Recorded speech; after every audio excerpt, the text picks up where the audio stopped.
নমস্কার বন্ধুরা, আজ শুভ রথযাত্রা। এই রথযাত্রার দিন এই জিনিসগুলো একেবারেই খাবেন না। এই খাবারগুলো এই দিনে নিষিদ্ধ। তো বন্ধুরা, আজকের এই দিনটা কিন্তু খুবই পবিত্র এবং শুভ দিন। তো এই দিনে ভগবান জগন্নাথ দেব নিজে বেরিয়ে পড়েন নিজের ভক্তদের দর্শন করার জন্য।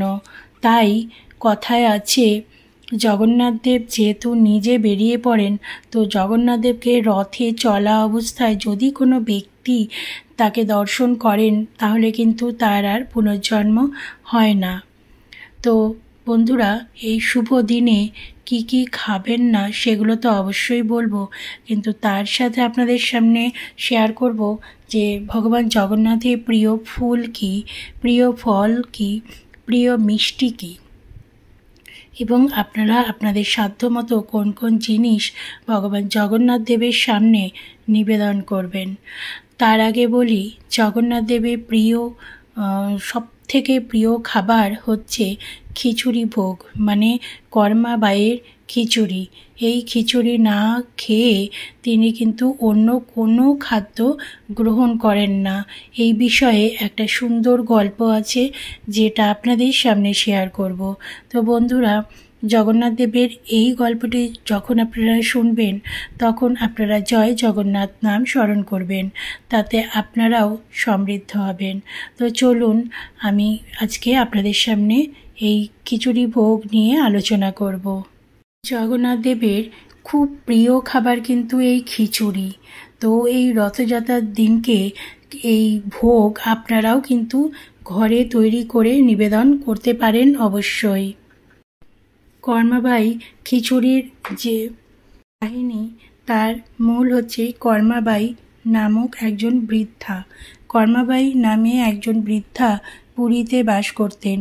তিনি জগন্নাথ দেবকে নিজের পুত্র রূপে দেখতেন এবং তাকে বালক রূপে পূজা করতেন। তার মনে হতো সকালবেলা ঘুম থেকে উঠেই জগন্নাথ দেবের খিদে পেয়ে যায়, তাই তিনিও খুব সকালে ঘুম থেকে উঠে স্নান না করেই খিচুড়ি রান্না বসিয়ে দিতেন।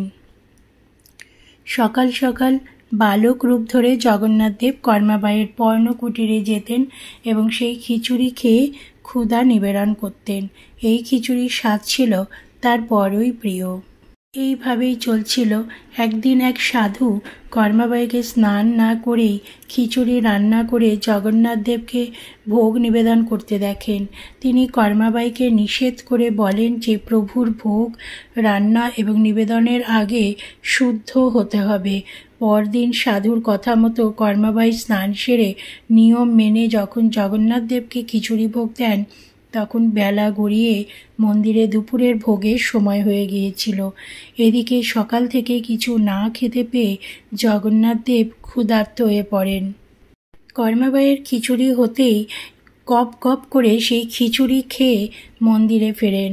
পুরোহিতরা দেখলেন যে জগন্নাথ দেব দুপুরে কিছু খাচ্ছেন না, তার মুখে খিচুড়ি লেগে রয়েছে। জগন্নাথকে তা নিয়ে প্রশ্ন করা হলে তিনি সাধুর কীর্তির কথা বলেন।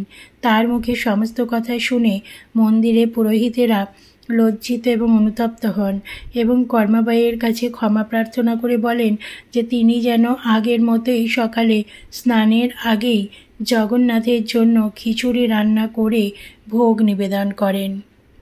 এরপর একদিন দেখা যায় জগন্নাথ দেব খুব কাঁদছেন, তার খিদে পেয়েছে। পুরোহিতরা তাকে জিজ্ঞেস করে জানতে পারেন যে প্রভুর মা কর্মাবাই মারা গেছেন, তাই তাকে খিচুড়ি রেঁধে খাওয়ানোর কেউ নেই। এরপর রাজার নির্দেশে পুরী মন্দিরের বাল্যভোগে সেই খিচুড়ি রান্না শুরু হয়। জগন্নাথ দেবের কথা মতো সেই খিচুড়ির নাম হয় কর্মাবাই খিচুড়ি। সকাল ৮টার বাল্যভোগে জগন্নাথ দেবকে কর্মাবাই খিচুড়ি দেওয়ার নিয়ম। পুরীর মন্দিরে ৫৬ ভোগের অন্যতম এই ভোগ নিবেদনের রীতি চলে আসছে যুগ যুগ ধরে। এই খিচুড়ি খাওয়ার জন্য কেঁদেছিলেন স্বয়ং জগন্নাথ দেব। তাকে তুষ্ট করতেই রাজার নির্দেশে পুরী মন্দিরের বাল্যভোগে কর্মাবাই খিচুড়ি রান্না চালু হলো। আসলে জগন্নাথ দেবকে আপনি যত কিছুই করে দিন না কেন, সব থেকে আগে দরকার হলো ভক্তি। ভালোবাসা। তিনি হলেন জগতের নাথ। তাকে ভক্তি ভরে আপনার প্রিয় খাবারটা যখন আপনি নিবেদন করবেন, তিনি কিন্তু সেটা গ্রহণ করবেন। ভক্তি না থাকলে আপনি হাজারো পদ যদি করে দেন, তাহলে কিন্তু ভগবান সেটা গ্রহণ করেন না। এই জগন্নাথ দেব কিন্তু ভীষণই করুণাময়। যত অবতার আছেন তার মধ্যে কিন্তু সব থেকে করুণাময় হলো জগন্নাথ দেব। তাই বন্ধুরা, এই রথযাত্রার দিনকে আপনারা কেউ বাড়িতে বসে থাকবেন না, যে কোনো জায়গায় আপনারা রথযাত্রা দেখতে যান। আর যাওয়ার সময় এটা চেষ্টা করবেন জগন্নাথ দেবের জন্য কিছু হাতে করে নিয়ে যাওয়া, খালি হাতে যাবেন না। আপনার বাড়িতে যদি ফুল থাকে ফুল নিয়ে যান, যদি হরিতকি থাকে হরিতকি নিয়ে যান। জানবেন গুরুদেব এবং ভগবানের কাছে যখন যাবেন তখন খালি হাতে যাওয়া যায় না, তাই একটা হর্তকি হলেও নিয়ে যেতে হয়। এবং আপনার সাধ্যমতো দক্ষিণা হোক, যাই হোক, টাকা পয়সা যাই হোক, জগন্নাথ দেবের চরণে অবশ্যই নিবেদন করবেন। জানেন তো বন্ধুরা, এই রথযাত্রার দিন কিন্তু উপোস করা যায় না, কারণ জগন্নাথ দেব নিজে খেতে ভালোবাসেন।